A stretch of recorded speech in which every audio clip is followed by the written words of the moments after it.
Bonsoir à tous, très heureuse de vous retrouver en ce début de semaine. Découvrons tout de suite ensemble les grands titres de ce journal. Tous à l'eau, mais en maîtrisant les périls, la Fondation Princesse Charlène a proposé aujourd'hui une journée de prévention ludique et informative aux larvotos. Une équipe de Monaco Info a suivi les différents ateliers qui étaient mis en place. L'été et ses dangers après la mer, la canicule. Les fortes chaleurs sont particulièrement redoutées et les personnes les plus vulnérables sont les enfants et les personnes âgées. Nous verrons comment ces dernières sont prises en charge et nous entendrons les précieux conseils du docteur Pascal Porasso du Centre de coordination gérontologique. Le gala de Fight-Heads Monaco, l'association présidée par la princesse Stéphanie, organisait son grand rendez-vous annuel samedi soir autour des tubes de Queen. L'effectif de la Roca Team pour la saison prochaine ne cesse de s'étoffer à chaque jour sa nouvelle arrivée. Et puis il y a ceux qui ont prolongé leur contrat et se réjouissent de cet incroyable mercato. C'est le cas de Yacouba Ouattara, fidèle parmi les fidèles depuis 7 ans à Monaco. Nous l'entendrons dans ce journal. Et puis nous reviendrons sur le concert donné dimanche soir dans la cour d'honneur du Palais Princier. Le 25 juillet est la journée mondiale de la prévention de la noyade. Depuis sa création, la Fondation Princesse Charlène a développé des programmes et des actions pour lutter contre ce véritable fléau. Elle a donc saisi l'occasion de cette journée mondiale pour proposer des ateliers de sensibilisation aux dangers en milieu aquatique. Voyez ce reportage de Victor Labbé et Orazio Gaggino.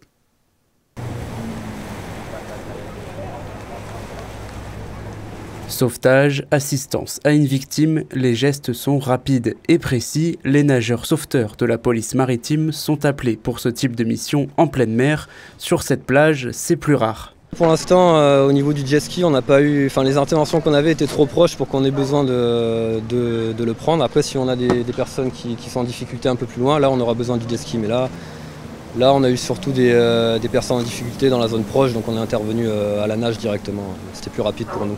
La noyade est responsable de plus de 1000 décès chaque année, surtout durant la période estivale, selon les chiffres de Santé publique France. Pour sensibiliser et lutter contre la noyade, cette association a fait une démonstration dans l'eau avec ses chiens. On leur apprend petit à petit, on les emmène petit à petit à avoir des comportements qui vont aider le sauveteur à aller chercher les gens dans l'eau. Vous avez vu, à chaque fois qu'on a fait du sauvetage aquatique, il y a un sauveteur. On fait aussi ce qu'on appelle du travail à l'eau. Le dernier exercice, vous avez vu, où le chien est tout seul et qui ramène quelqu'un. On commence avec les petits chiens pour aller chercher un objet, puis après il va chercher son maître, puis après il va chercher un inconnu. Oui, Chino. Il va chercher un inconnu, et puis après on pratique des techniques de sauvetage. La surveillance de la plage du Larvoto se passe dans ce poste de secours où 6 sauveteurs et 2 policiers se relaient de mai à septembre. Chaque jour, une dizaine de personnes sont prises en charge, principalement pour des malaises ou des blessures légères. Autre danger lié à la période estivale, le soleil et les températures caniculaires. Il est indispensable de s'en protéger et d'adopter certains réflexes, notamment parmi l'une des populations les plus vulnérables face aux épisodes de forte chaleur, les personnes âgées qui bénéficient d'un système de prise en charge très large à Monaco. L'une des médecins du Centre de coordination gérontologique est notre invitée. Bonsoir, docteur Porasso. Bonsoir. Avant d'aller plus loin et compte tenu de l'évolution de la situation au fil des années et des pathologies, à quel âge considère-t-on qu'une personne est une personne âgée et va pouvoir bénéficier d'une prise en charge? Actuellement, l'âge n'est plus un facteur déterminant pour considérer une personne âgée. La population de personnes âgées est une personne très hétérogène et nous pouvons avoir des personnes de 70 ans qui sont en perte d'autonomie par rapport à une maladie neurodégénérative et à côté de ça, nous voyons de plus en plus de personnes centenaires qui vivent à domicile et pratiquement sans aide. Mais alors comment déterminer les personnes qui vont bénéficier d'une prise en charge? Il y a des bilans, c'est ça, qui sont réalisés, puis une orientation? Très souvent, les personnes nous contactent, ou l'entourage, ou des professionnels de santé. Et donc, très souvent, c'est une perte d'autonomie. Et donc, c'est le médecin gériatre qui se rend au domicile pour évaluer la personne. Donc, c'est un bilan qui est biopsychosocial et environnemental. de façon à pouvoir bien repérer les besoins des personnes. Par exemple, la personne n'a pas de médecin traitant, nous proposons qu'elle reprenne un suivi médical et donc qu'elle reprenne attache auprès d'un médecin généraliste.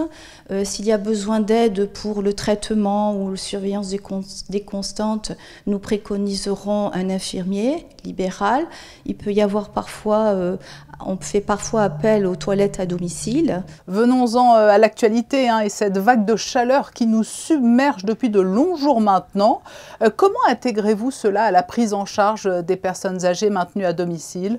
Tout au long de l'année, nous répertorions les personnes que nous considérons comme très sensibles aux fortes chaleurs. Et donc, nous avons un listing de ces personnes. Donc, lorsque la direction de l'action sanitaire nous sollicite, donc, pour les personnes qui ont des sociétés prestataires de services à domicile, elles sont listées et nous adressons les listes à chaque prestataire de service. Donc les prestataires de services se mettent en lien avec leurs collaborateurs et ce sont eux qui mettent en place les actions de prévention. En ce qui concerne la deuxième liste que nous avons, il s'agit très souvent de personnes qui sont en perte d'autonomie, où il n'y a pas de personnes à domicile et donc c'est le centre de coordination qui s'occupe de les contacter et de voir si tout va bien. Et plus généralement, docteur, quels conseils peut-on donner aux personnes âgées et à leurs proches pour faire face à cette vague de chaleur ? Bien s'hydrater, avoir des boissons fraîches à disposition, se protéger du soleil en fermant les volets et les persiennes. Si la personne est capable de donner l'alerte, s'il y a un entourage qu'on peut solliciter, si la personne a 2 visites par jour ou pas, et également les gens qui ont des polypathologies et qui sont polymédiqués, où on leur conseille de prendre attache auprès de leur médecin traitant, à savoir au niveau des posologies ce qu'il y a lieu de faire ou pas. En conclusion, docteur Porasso, quel message adresser aux familles et aux personnes aujourd'hui qui vieillissent La prise en charge proposée par Monaco, il faut le dire, est assez unique et exemplaire. On a la chance d'être à Monaco et de bénéficier de beaucoup d'aides pour le maintien à domicile des personnes âgées. J'aimerais souligner que actuellement, les nouvelles personnes que nous voyons sont des personnes qui sont encore, qui ont une certaine autonomie, mais qui peuvent avoir des facteurs de fragilité. Le vieillissement, ça n'est pas une maladie. Le vieillissement, c'est un processus physiologique qui se passe tout au long de la vie. Actuellement, ce qu'il va falloir mettre en place, ce sont des actions de prévention, que ce soit aussi bien des actions de prévention individuelles que des actions de prévention collective. Et cette prévention, elle s'articule autour de plusieurs axes. Cette prévention, ça s'articule autour de 4 piliers. Ces 4 piliers sont la nutrition, l'activité physique, les relations sociales, ainsi que la transition numérique. Il est important de s'attacher à la transition numérique car c'est un risque d'isolement social et actuellement l'isolement social est quelque chose qui est pire que la maladie. Voilà, on l'aura compris, le maître mot c'est la prévention et donc un enjeu majeur de santé publique pour les années qui viennent. Merci beaucoup docteur Porasso d'avoir été notre invité pour nous rappeler combien il est important plus que jamais en cette période de prendre soin de nos grands-parents et des personnes âgées. Tout à fait. Merci. Certains ont vu double, triple et même plus samedi soir à la Salle des Étoiles. Une multitude de Freddie Mercury s'était donné rendez-vous pour le traditionnel gala annuel de Fighteds Monaco avec un concert tribute à Queen en présence de la princesse Stéphanie et de ses enfants. Cette soirée événement contribue à toujours remettre sur le devant de la scène le combat mené par l'association monégasque et ses bénévoles depuis presque 20 ans maintenant. Alexandra Pani et Thomas Deus y assistaient.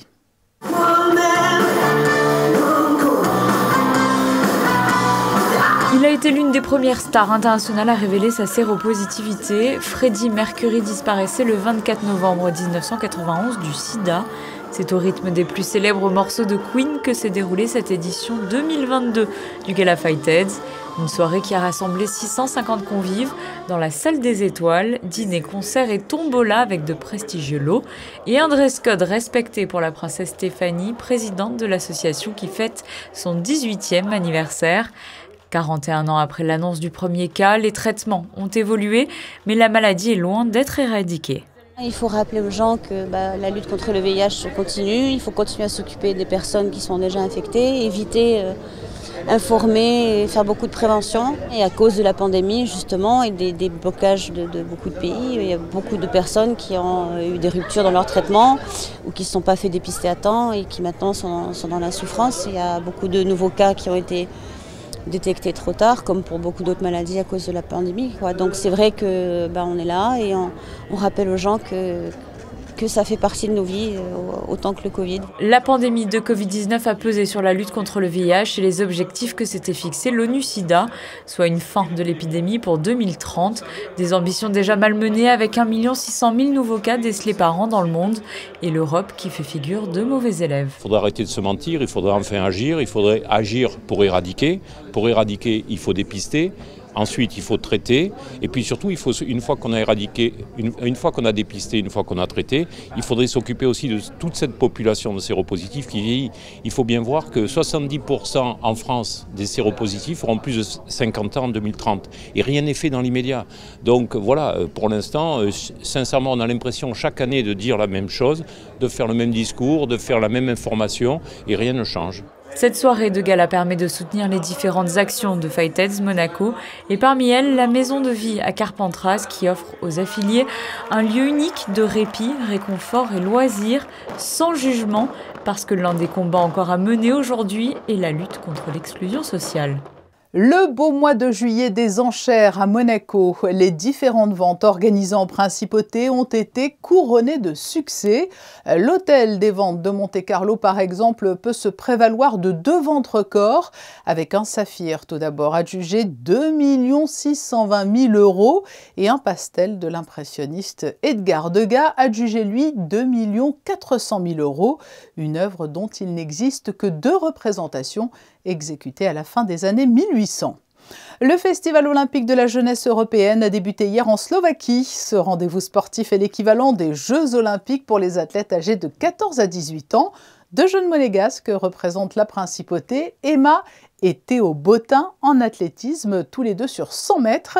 Ils ont défilé comme leurs aînés et nous ne manquerons pas de suivre leurs performances respectives en athlétisme. Depuis plusieurs jours maintenant, pas une journée ne se passe sans que l'on vous annonce l'arrivée de nouveaux renforts de choc au sein de la Roca Team. L'effectif de l'équipe de basket monégasque a de quoi faire rêver les plus grands clubs européens. Et aux côtés de ces nouveaux venus, il y aura des valeurs sûres, dont Yacouba Ouattara qui a prolongé pour 2 ans. Un champion qui fait l'unanimité tant du côté des supporters que du staff et des joueurs. Et il est avec nous ce soir en duplex du lieu où il goûte à des vacances bien méritées. Nous avons eu envie de lui demander ce qu'il pensait de ce recrutement exceptionnel. Bonsoir Yacouba Ouattara. Bonsoir. Vous avez donc décidé de prolonger l'aventure avec la Roca Team. Vous vous sentez désormais chez vous à Monaco ? Oui, pas que depuis maintenant. Depuis maintenant 7 ans, je me sens comme à la maison. Et qu'est-ce qui vous a poussé à rester à Monaco ? Parce que vous étiez convoité.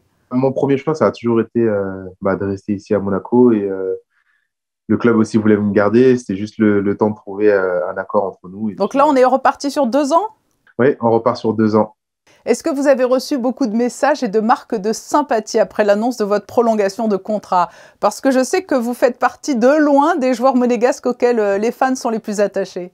Oui, j'en ai reçu énormément. Vraiment, ça faisait chaud au cœur de voir que toutes ces personnes qui étaient vraiment contents de me voir rester.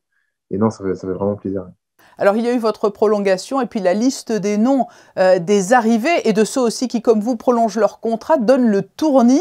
Quel regard portez-vous sur ce mercato ?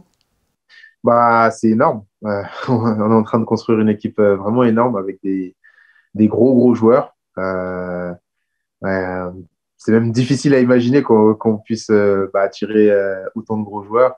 Et ça, justement, ça n'augure que du bon pour l'avenir. Ça va créer de l'émulation ? Il y aura un gros travail de fond à faire, mais déjà, on part sur de très, très bonnes bases. Oui, c'est clairement une équipe de très, très haut niveau qui s'est constituée. Cela veut dire que les objectifs sont très ambitieux ? Je pense que là, c'est clair. Le message du club est assez clair. Et, cette année, je pense qu'on veut gagner dans pas mal de compétitions. Il y a eu un goût d'inachevé un petit peu à la fin de la saison dernière? Oui, clairement. Le fait de finir comme ça et de perdre comme ça, c'est assez frustrant. Et on va essayer de rattraper le coup la saison qui arrive. Il y a le coach aussi qui a re-signé. Il a donné un bel élan cette saison dès son retour à Monaco. Vous adhérez complètement à sa façon de travailler, à Sacha Obradovic? Oui, hein, c'est quelqu'un maintenant que je connais depuis assez longtemps, pour qui j'ai joué depuis assez longtemps. Donc là, je pense que pour lui aussi, les choses seront plus simples, car l'équipe elle sera formée par lui et il pourra coacher de la façon dont il veut. Et vous, comment envisagez-vous votre position au sein de l'équipe la saison prochaine avec notamment l'arrivée de tous ces champions qui vont rivaliser d'expertise à vos côtés également, et chacun dans leur domaine et leur poste, hein? Je me vois un peu comme un cadre de l'équipe, dans le sens où ça fait longtemps maintenant que je suis à Monaco et que je commence à faire partie des meubles. Donc, je me vois un peu comme un cadre, pouvoir guider tout le monde et faciliter les choses pour tout le monde.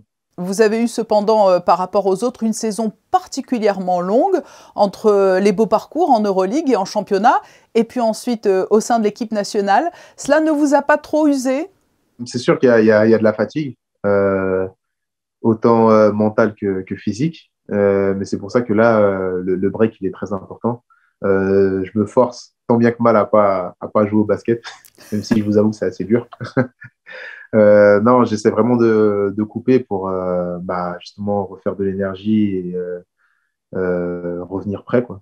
On sait à quel point la saison elle peut être longue, elle peut être dure, et il faut justement profiter de ces moments, parce qu'une fois que ça a commencé, il n'y aura pas de pause. On ne va pas parler trop longtemps des choses qui fâchent, donc, mais vous avez déjà reçu votre cahier des charges, votre date de rentrée scolaire? Plus ou moins, je crois qu'on doit revenir vers le 20 août. Sincèrement, je trouve que ça va. Je m'attendais à ce qu'on revienne un peu plus tôt, pour dire la vérité. Donc ça nous laisse encore 4 semaines à profiter. Eh bien écoutez, profitez bien de ces quelques jours encore de congé avant la reprise de l'entraînement au mois d'août. Et merci d'avoir répondu à notre invitation, Yacouba Ouattara. Merci à vous. Ce sont des moments toujours prisés par les mélomanes. Le deuxième concert de l'Orchestre Philharmonique de Monte-Carlo, délocalisé dans la cour d'honneur du Palais Princier à l'occasion de la saison estivale, a été donné hier soir. Une soirée sous les airs de deux compositeurs scandinaves, Jean Sibelius et Edvard Grieg. Alexandra Pani, Alexandra Marangoni et Clélia Renaud étaient dans l'assistance.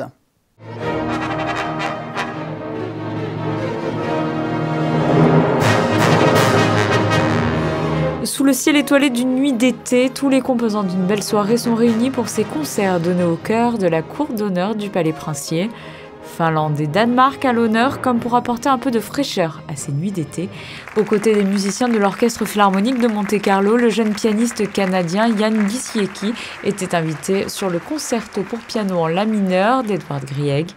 Poétique, intime et visionnaire, il s'inspire ici de sa Norvège qu'il adorait et de Schumann qu'il admirait. Moi, je joue seulement le Grieg, alors je suis vraiment content. C'est un concerto que je connais très bien, qui donne au piano, mais aussi à l'orchestre, beaucoup à jouer, beaucoup à partager entre nous. Il y a des solos de basson, de cello, beaucoup d'instruments très rares qu'on n'entend pas trop. Et pour le pianiste, il y a des passages qui sont vraiment virtuoses, qui sont difficiles, mais aussi des passages qui sont jolis et intimes. Et Grieg vraiment est un compositeur qui a écrit la musique lyrique, et on peut le sentir ici dans ce concerto.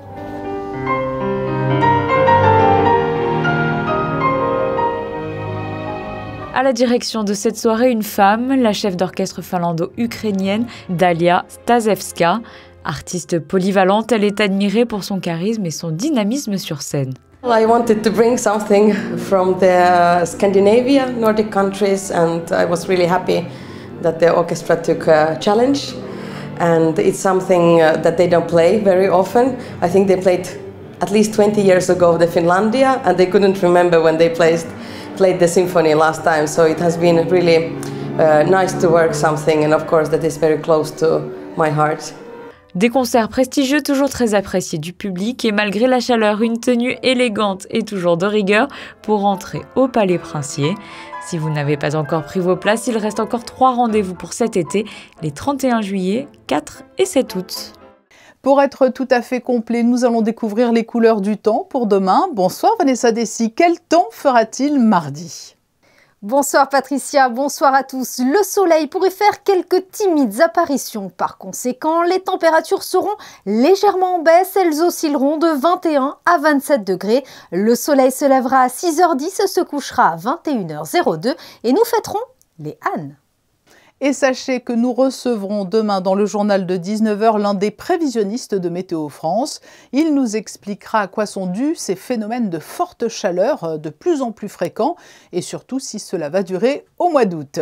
Quittons-nous en photo avec les plus beaux clichés du concert donné hier soir dans un lieu d'exception, le Palais Princier. Je vous souhaite à tous de passer une très belle soirée. À demain, 19h sur Monaco Info.